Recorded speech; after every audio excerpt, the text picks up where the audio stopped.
Have you ever been in a situation where you wanted to save an entire web page or an article or even a blog somewhere else so that you can read it later, but you did not find a good option to do that? Well, there is a very nice, interesting option for that.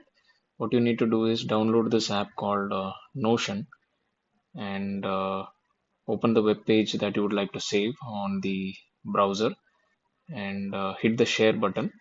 If I have to talk about iOS, the share button is located on the top right corner, right on the URL bar. So hit the share button and select the Notion app, after which it will ask you which page and which workspace you would like to save the page to.